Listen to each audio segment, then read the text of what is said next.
Bapak-bapak, ibu-ibu, hadirin wal hadirat, jamaah subuh yang dirahmati oleh Allah, semoga hidupnya bahagia di dunia dan di akhirat.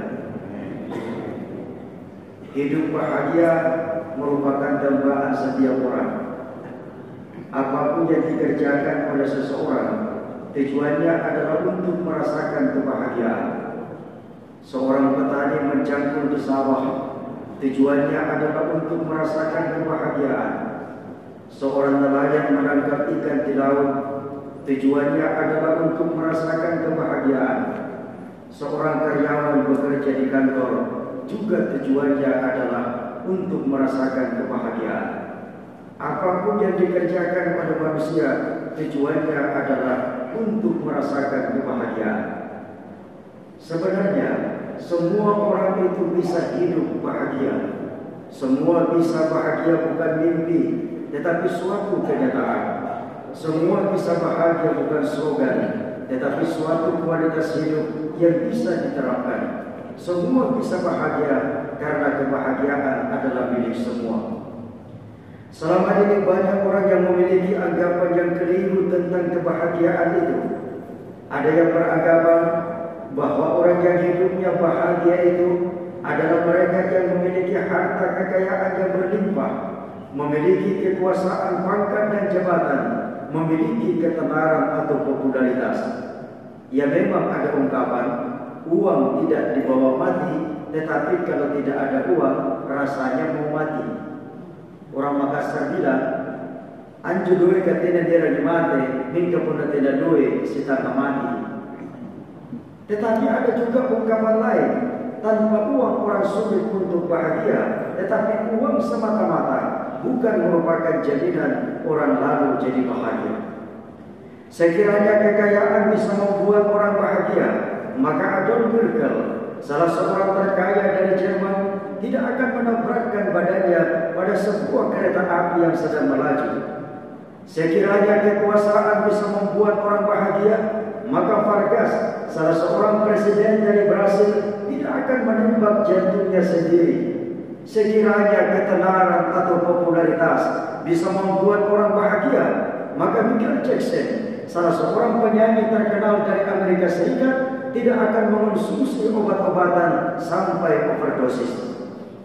Sekiranya kebahagiaan itu berada di suatu tempat, maka tentulah seluruh orang di dunia ini akan menuju ke tempat itu mencari kebahagiaan dan tempat lain menjadi kosong. Ibu bapak pernah ke Maros? Sering ke Maros? Kalau turun di Maros dapat kota, ada lampu merah, belok kanan jurusan Permandian Bantimurung. Di sebelah kiri itu ada showroom, dan di samping showroom ada sebuah jalan. Apa nama jalannya? Jalan Bahagia. Kalau turun di daerah Karwisi, lewati flyover, dapat kantor perkebunan, lewati kantor perkebunan, belok kiri masuk. Di dalam jalan itu ada sebuah lorong. Apa nama lorongnya? Lorong Bahagia. Bapak Ibu, saya mau tanya, apakah orang yang tinggal di jalan dan lorong bahagia hidupnya bahagia? Bahagia tidak? Belum tentu.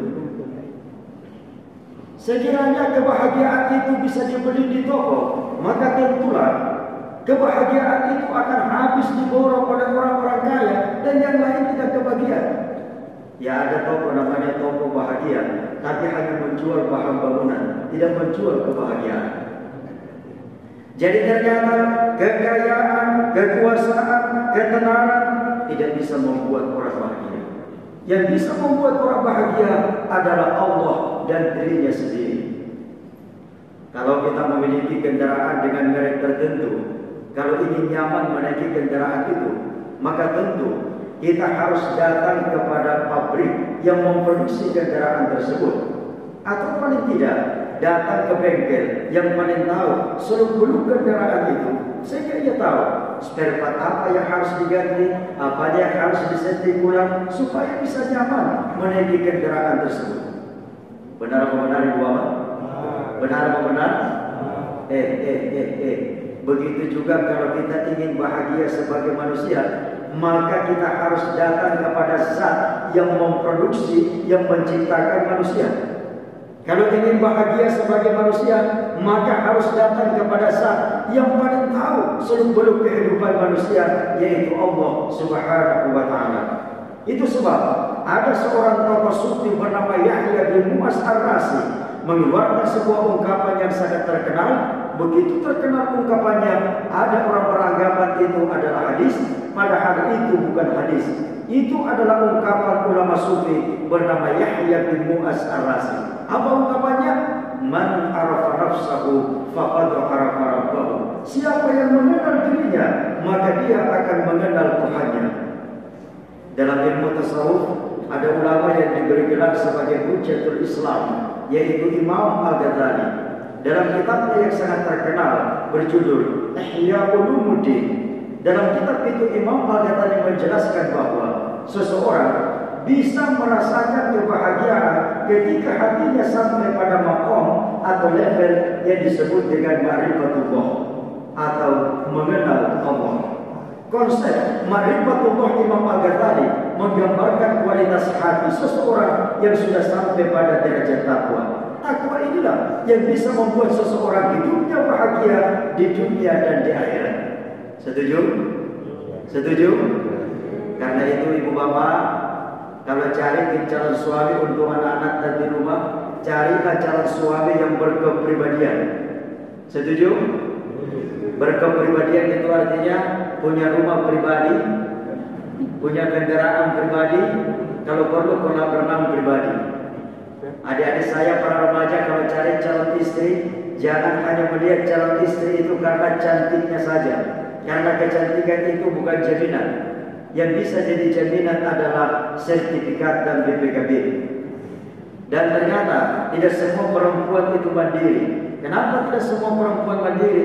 Karena ada juga yang BRI, BNI, BCA, Sulselbar, dan tambang lainnya. Kriteria paling utama cari calon suami dan calon istri adalah takwa, karena takwa merupakan fondasi untuk membangun kebahagiaan di dunia dan di akhirat. Kita boleh cari dunia, boleh cari harta, boleh cari kekuasaan, tetapi letakkanlah dunia itu dalam genggaman tangan, jangan simpan di dalam hati, karena hati tempatnya diisi iman dan takwa. Ala bizikrillah tatma'innul qulub. Hanya dengan mengingat Allah, hati menjadi tenang, hati menjadi bahagia. Maafkan saya ibu bapak, kalau ada orang nanti merasa bahagia ketika hidupnya senang, orang-orang sering berkata zone comfort. Kalau ada orang nanti merasa bahagia ketika hidupnya senang, maka itu bukan kebahagiaan, itu kesenangan. Apa perbedaan antara kesenangan dengan kebahagiaan? Kalau kesenangan itu hanya disandarkan pada hal-hal yang menyenangkan saja, sementara sa'adatul hakikiyah, kebahagiaan yang sejati, Buya Hamka dalam bukunya Tasawuf Modern menyebut dengan istilah sa'adatul kamilah, kebahagiaan yang sempurna, bukan saja disandarkan pada hal-hal yang menyenangkan, tapi juga disandarkan pada hal-hal yang menyusahkan. Mari kita belajar pada sejarah. Imam Abu Hanifah itu justru merasakan kebahagiaan ketika dimasukkan ke dalam penjara dan dicambuk setiap hari karena menolak untuk menjadi hakim negara yang saleh. Sehingga bagi Imam Abu Hanifah, sempitnya ruang penjara ia rasakan laksana taman-taman di surga. Ayunan cambuk setiap hari ia rasakan laksana lambaian tangan bidadari. Kenapa? Pondasinya adalah takwa. Seorang tokoh sufi perempuan bernama Rabi'ah Al-Adawiyah merasakan kebahagiaan ketika beribadah kepada Allah dengan dasar cinta, sehingga syairnya yang sangat terkenal, ya Allah, kalau aku menyembah kepadamu karena mengharap surga, jauhkan surga dariku. Kalau aku menyembah karena takut kepada neraka, masukkan saya ke dalam neraka. Aku menyembah karena aku cinta kepadamu. Dalam ilmu tasawuf, inilah yang disebut dengan konsep mahabbah, beribadah kepada Allah dengan dasar cinta, sehingga sholat, puasa, zakat tidak dirasakan sebagai beban, tapi justru dirasakan sebagai kebutuhan untuk berjumpa dengan sang kekasih. Apapun yang kita kerjakan kalau dasarnya cinta, the power of love, kekuatan cinta, maka segeranya akan terasa indah dan penuh dengan kebahagiaan. Setuju Ibu Mama? Sepasang suami istri, sepasang muda-mudi yang sedang dimabuk cinta. Kalau sudah ketemu di bawah pohon tomat, disaksikan oleh kambing yang sedang influenza. Bila mata bertemu mata, bibir pun ikut tersenyum. Tak terasa lidah pun lalu berucap I love you bertubi-tubi. Mohon maaf saya lukiskan dengan bahasa Makassar. Nakana mana bos ini ciri-cirinya jabat tu dikidiki dalam dipanggain ku magarikate. Nakana-kada dia pun leanda kagu padente kibar lagu kijulu gantiro sidalekan tuntumanta. Kinampa sumba-umba setumbrung kimuri-muri na para sauna ku karikata lasana. Wajah tambah lagi, tidak berapa gadismu di utara akan kutunggu jandamu di selatan. Sifat. Ya biasa lah, kalau tahun ajaran baru itu kan para siswa diminta memperkenalkan nama dan hobinya.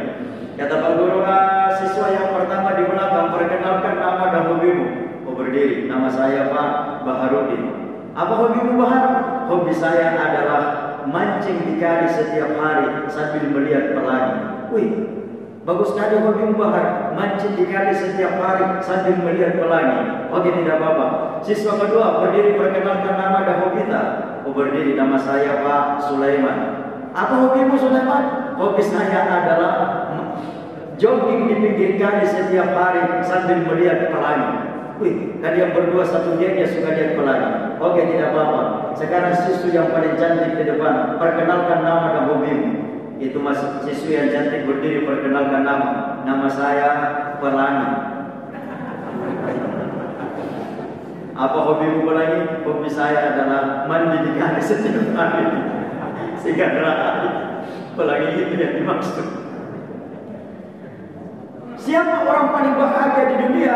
Jawabnya tentu Rasulullah Sallallahu Alaihi Wasallam sampai beliau bersabda, baiti jannati, rumah tanggaku laksana surga bagiku. Bisa kita bayangkan bagaimana itu bahagianya Rasul sampai beliau berkata, rumah tanggaku laksana surga bagiku.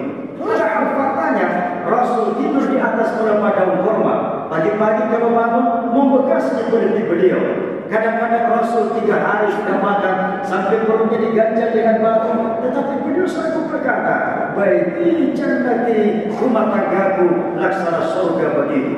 Ini semakin membuktikan bahwa orang yang bertakwa bukan saja bisa merasakan kebahagiaan di saat hidupnya senang, tapi juga bisa merasakan kebahagiaan di saat hidupnya susah.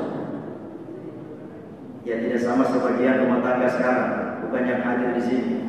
Wah, banyak rumah tangga tiap hari cekcok. Ya biasalah. Kalau ada pertengkaran-pertengkaran kecil antara suami dan istri itu biasa. Hidup berumah tangga itu memang rumit. Rumah tangga itu memang rumit. Setuju Ibu Bapak? Rumah tangga itu memang rumit. Kalau sederhana itu namanya rumah makan. Ada suami istri bertengkar di rumah. Suatu hari suaminya insaf dan sadar mau pulang ke rumah. Dia telepon istrinya. Dia bilang, mama, saya mau pulang ke rumah. Saya minta maaf. Kata istrinya, bapak belum saya maafkan. Bapak belum bisa pulang ke rumah. Apa di dekatnya bapak di situ ada gelas? Ya ada Pak, ini ada gelas. Ambil gelas itu Pak, lemparkan ke lantai. Dia lemparkan ke lantai. Istrinya berkata, gelas itu pasti hancur dan pecah. Seperti itulah hati mama sekarang, hancur dan pecah dan tidak bisa dibuat utuh kembali. Tiba-tiba suaminya berkata begini di ujung telepon, anu Ma, itu gelas yang barusan saya lemparkan ke lantai, gelas plastik Ma. Jadi tidak pecah. Kalau begitu bapak saya maafkan, pulang ke rumah. Sampai di rumah karena agak stres mau minum kopi. Mama, saya minum kopi, mana gula? Kata istrinya ada gitu di dapur di belakang Pak, cari sendiri lagi. Yang mana ya gula? Dia bilang itu yang di toples yang ada tulisannya garam. Kenapa isinya gula ditulis garam? Supaya tidak tahu disebut Pak. Kalau itu isinya gula. Pak dua-dua ini mama. Tapi bilang suaminya bapak, tapi dua-dua ini mana bilang istrinya bapak yang tadi dua. Coba periksa ke handphone tak? Masa nomor teleponnya Jessica ditulis Junaid? Kullu mauludin yuladu 'alal fitrah. Setiap anak terlahir dalam keadaan fitrah, terlahir dalam keadaan suci dan bersih. Orang tuanya lah yang membentuk karakter anak-anaknya. Tapi ibu bapak, jangan lalu suka bertengkar di hadapan anak-anaknya. Itu akan berpengaruh terhadap pertumbuhan mental mereka. Gak pernah ada kejadian, Pak. Ada seorang siswa terlambat datang ke sekolah. Ditanya sama gurunya, kenapa kita terlambat? Oh maaf Pak Guru, saya terlambat gara-gara ayah dan ibu saya bertengkar di rumah. Apa hubungannya ayah dan ibu bertengkar di rumah dan kamu terlambat datang ke sekolah? Ya ada hubungannya Pak Guru. Waktu ayah dan ibu saya bertengkar itu, ayah saya memegang sepatu saya sebelah kanan, ibu saya memegang sepatu saya sebelah kiri. Mereka mau lempar pakai sepatu saya, hilang sepatu lama saya cari, makanya saya terlambat datang ke sekolah. Contohnya Rasul yang berkata, baiti jannati, rumah tanggaku laksana surga bagiku. Semoga ibadah Ramadan yang kita kerjakan menjadikan kita sebagai orang-orang yang bertakwa, dan dengan ketakwaan itu kita jadikan sebagai fondasi untuk membangun kebahagiaan dalam kehidupan berumah tangga, dalam kehidupan di dunia dan di akhirat. Terima kasih atas perhatian Anda. Mohon maaf jika ada sesuatu yang tidak berkenan. Insyaallah kali dan kalau Allah mengizinkan bisa berjumpa kembali. Mohon maaf. Wassalamualaikum warahmatullahi wabarakatuh.